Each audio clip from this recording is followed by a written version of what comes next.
కర్నూలు జిల్లా మంత్రాలయం కోసగి మండలం సాతనూరు కొటాల గ్రామంలో ఉన్న పాఠశాల పడిపోవడంతో చర్చిలో చదువు కొనసాగిస్తున్నారు. గ్రామంలో పాఠశాల కట్టించాలని విద్యాశాఖ మంత్రి నారా లోకేష్కు తెలుగుదేశం పార్టీ ఎస్సీసీఎల్ నాయకులు చేవన్న విన్నవించుకున్నారు. కోసగి మండలం సాతనూరు కొటాల గ్రామంలో పాఠశాల పడిపోయి దాదాపు 2 సంవత్సరాలైనా విద్యాశాఖ అధికారులు పట్టించుకోవడం లేదు అని విద్యాశాఖ మంత్రి నారా లోకేష్ మాపై దృష్టి ఉంచి పాఠశాలను నిర్మించాలని తెలుగుదేశం పార్టీ ఎస్సీసీఎల్ నాయకులు దేవన్న గ్రామ పెద్దలు అన్నారు.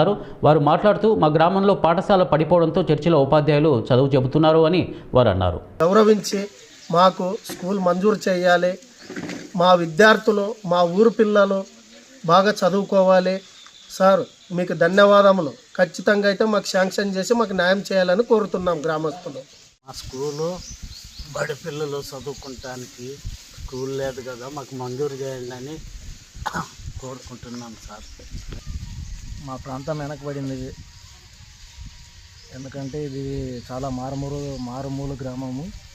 ఇక్కడ విద్య చాలా తక్కువగా ఉంది. అందుకోసమే మా పిల్లలు వేరే ఊరికి వెళ్ళి చదువుకోలేరు కనుక మాకు స్కూల్ మంజూరు చేయవలసిందిగా సార్ గారిని కోరుచున్నాం. మాకు స్కూల్ లేదు సార్, మా పిల్లలు చదువుకోవాలి, మా స్కూల్ కట్టించాలి, మా